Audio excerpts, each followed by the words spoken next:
Well, that was boring.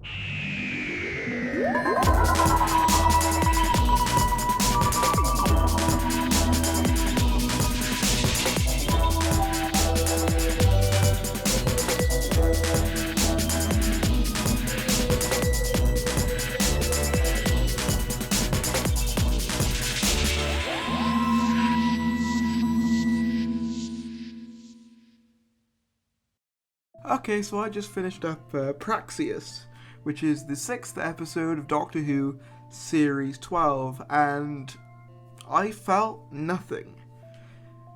It almost felt like the distillation of all the Chibnall era tropes that have been building up across Series 11 and 12. You had an ensemble cast that was way too large for 55 minutes, or 50 minutes rather. You had a human antagonist-ish. You had economical and political messages. You had literally everything that the Chris Chibnall era has come to do in its episodes, with nothing new at all. I will say the environmental aspects of this episode, in my opinion, were handled way better than Orphan 55. With that said, though, they were still just really bland. They didn't really do anything interesting with the concept beyond, oh, the virus spreads through the plastic. Ooh. It's really not that interesting.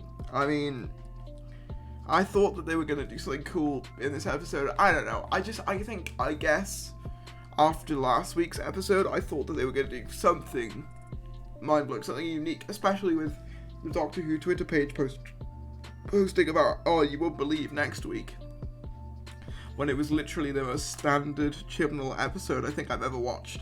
Everything I've come to criticise the Chibnall era for was present in this episode. The cast was way too big, like way too big. The plot was muddled and had way too many elements in it, which you could cut out, and I think the plot would have been a lot more effective. And I'm a bit disappointed because it was written by Pete McTeague, who I believe, correct me if I'm wrong, is the one who wrote Kablam. And Kablam was probably the best episode from a quality perspective in Series 11, with my personal favourite being Resolution, just because I had the most fun watching it. Now, as I said, I was a bit disappointed because I thought he was going to give us a really interesting sci-fi concept, and the sci-fi concept in this felt secondary to the message. And messages about pollution aren't necessarily a bad thing. It's just, again, the way it's handled I just found to be uninteresting. I feel like there's much more interesting ways you could have incorporated such a concept that they just didn't really do. I didn't really see the point of the astronaut couple. Like, they just didn't really serve much of a purpose. The story would have functioned just as well if one of the other characters had been infected. It was just way too big and way too unnecessary. Also, I'm beginning to question why we have so many companions if they're all going to be segregated off. Now, I'll admit that I was an advocate for separating them in Series 11 because I thought that having them all together meant that, you know, the developments of the Doctor and the rest of the cast weren't progressing as they should be. I thought that if you separate them, you'd have more of an opportunity to develop each character, but that doesn't really seem to be happening. What seems to be happening instead with Chris Chibnall era episodes, I know this wasn't written by Chris Chibnall, but it's in his era. What I've noticed about his era is that rather than develop the central cast, they just create other characters to fill the gap. And to be honest, they were way more interesting than the main cast. Like, that vlogger girl was far more interesting because she actually felt like she had flaws. You know, she was kind of a bit of a narcissist, asking if anyone had heard about her travel log, which I could relate to. No, I'm just kidding. She felt like much more of a real person, whereas the others just feel wooden by comparison. They just felt wooden, and I don't understand what's the point in having this big cast of companions if you're going to spend your time in episodes developing other characters. It just doesn't make any sense to me. What's the point if all you're going to do is develop everyone else. It makes no sense.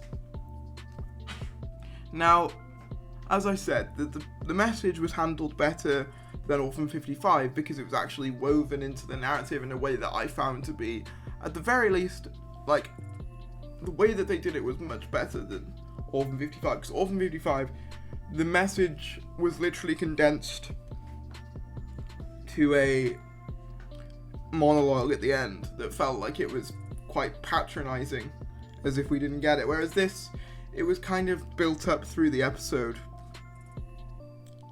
Yeah, there's nothing original in this episode. It was just dull. It was just dull and uninteresting.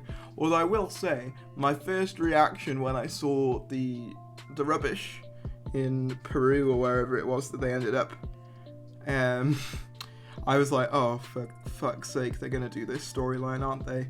Where the aliens, or maybe like humans, were the problem. And to be fair, they essentially did do that story, but it wasn't quite as ham-fisted as I was initially expecting it to be. So I guess credit there? I don't know, I'm really struggling to actually praise this episode or talk about this episode in any meaningful way. Like, don't get me wrong, as annoyed as I was by Fugitive of the Judoon, at least I had something to talk about with it. At least I could say, I could talk forever about the Ruth Doctor and where she fits in the timeline. With this, all I'm left with is like, it exists, I guess. It's obviously just there to fill space and nothing more really other than that, which, I'm fine with. I'm fine with filler episodes.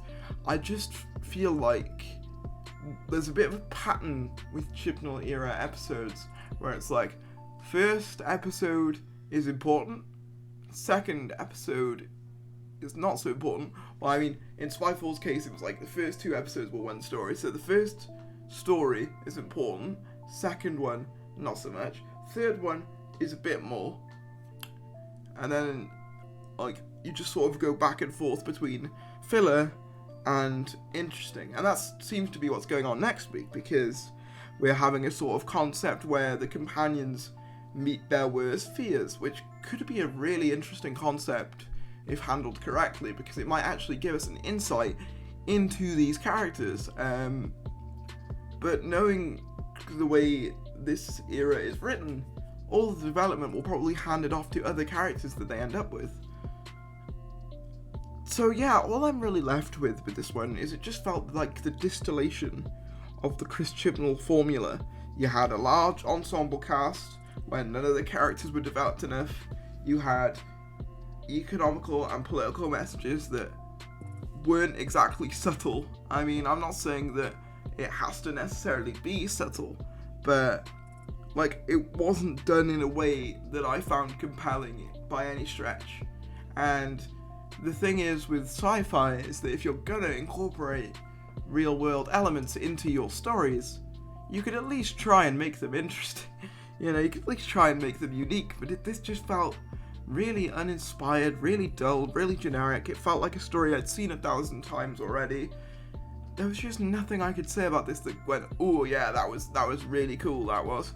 There was just nothing there. The Doctor was basically, like she is in every episode, just exposition. The companions, as I said, were just sent to do busy work.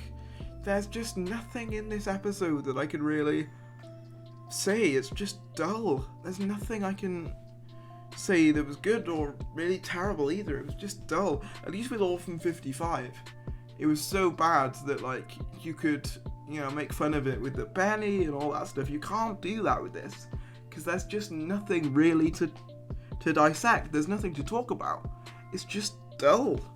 It's just dull. At least if, like, it had been the Silurians the whole time, then at least it'd have been interesting.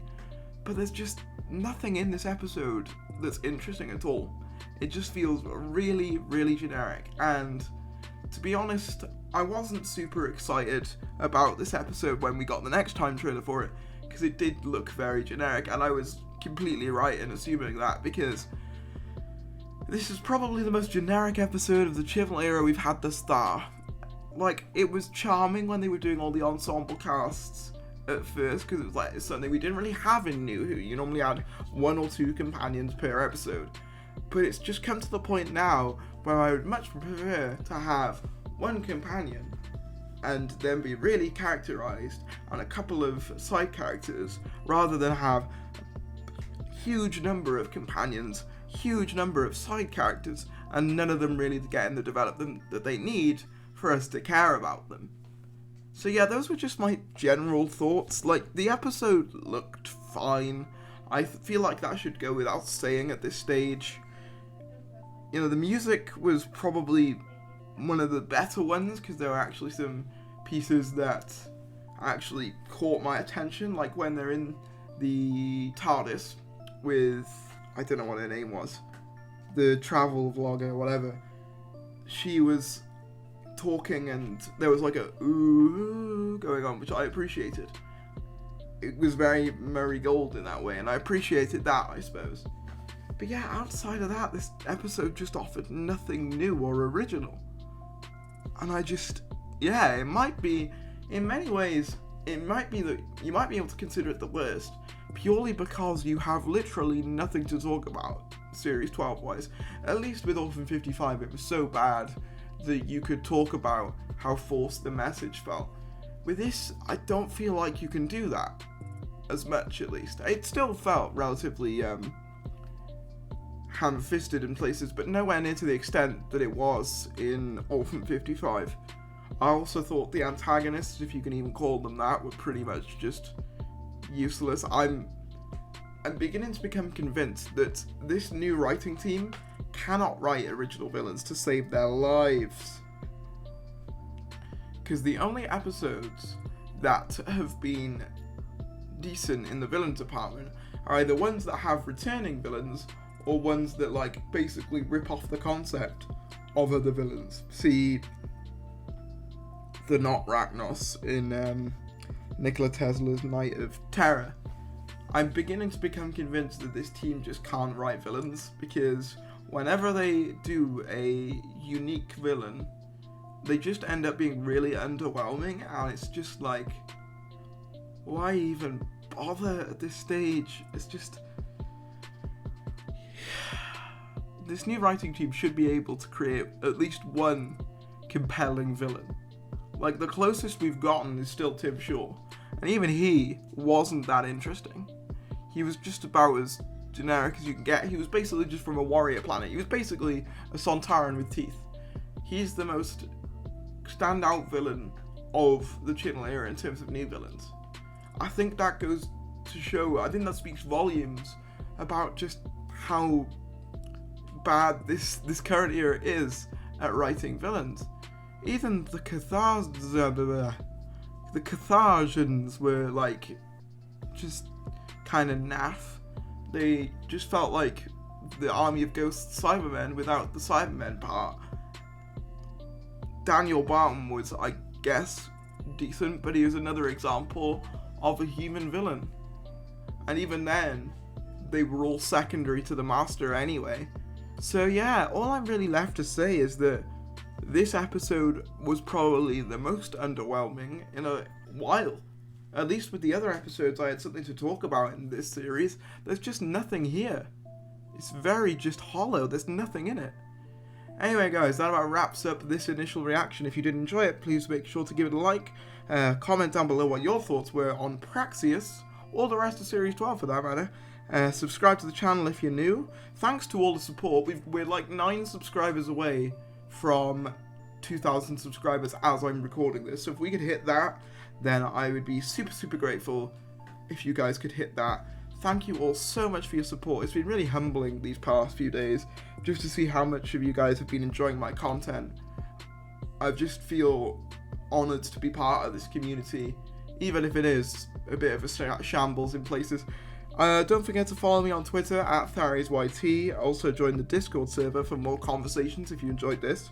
I'd also like to give a quick shout out to Flower Productions, who made a hilarious Doctor Who parody called Chips, where it's basically a sort of mockumentary style parody of Chris Chibnall taking over Doctor Who.